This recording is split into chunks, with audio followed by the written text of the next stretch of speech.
हम जिंदगी में भगवान से एक बात मांगी थी कि मुझे ऐसे समर्थ सदगुरु मिले जिससे मैं भयभीत हो जाऊं। नहीं, हम कहीं भयभीत नहीं हुए। कितना भी कष्टप्रद, कैसी भी परिस्थिति, कैसा भी, हमें भय नहीं लगा, कभी कहीं भय नहीं लगा। आज भी शरीर की स्थिति है, इतना कष्टप्रद शरीर है, अब भी वर्तमान में ये सब सूझे हुए हैं, फिर हर कष्ट, लेकिन लड़ना सीखा है जिंदगी भर, हर परिस्थिति में कदम आगे बढ़ाना। तो हमने मांगा था कि हमें अहंकार रहित करने के लिए जब सदगुरु प्राप्त हो तो मुझे सदगुरु से डर लगे, ऐसे मुझे सदगुरु प्राप्त हो।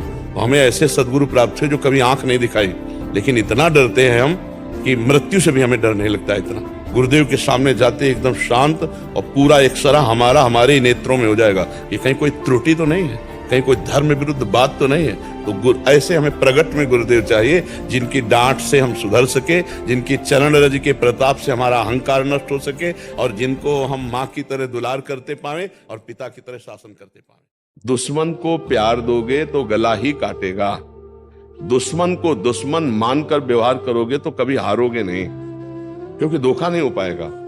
अगर दुश्मन को दोस्त मान करके रख लिया तो गला काट देगा। हर परिस्थिति की काट है, परिस्थिति में मत डूबो, परिस्थिति को काट के आगे बढ़ो। ऐसी नहीं, ये कोई बेइज्जती है, उसकी मन है वो दूसरी जगह जा रही, कोई बात नहीं भाई, तुम्हारे अपना रूप दिखा दिया, हमारी कोई बात नहीं, हमारा भगवान देखेगा। कहीं ना कहीं ऐसा जोड़ लिखा होगा जो तुम्हें सुख देने। महाराज जी, मैं पेशे से सुप्रीम कोर्ट, हाई कोर्ट में वकील हूँ। मेरे साथ प्रैक्टिस करने के दौरान मतलब क्लाइंट की तरफ से धोखा हुआ। जब किसी क्लाइंट ने मुकदमा सौंपा और कहा कि 7% निर्दोष है, उसे मुकदमे में फंसाया गया है, मैंने पूर्ण ईमानदारी से उसको वरी कराया, नीचे से लेकर ऊपर तक, सुप्रीम कोर्ट तक। मगर जब क्लाइंट सुप्रीम कोर्ट में जीत जाने के बाद ये रहस्य उजागर करता है कि कानून अंधा है, उसे कैसे जीता जाता है, ये तो हम जानते हैं। उस समय बहुत बड़ी पीड़ा हुई। आप मार्गदर्शन करें, मैं इस पाप में कितना भागीदार रहा और इसका पश्चाताप क्या रहेगा?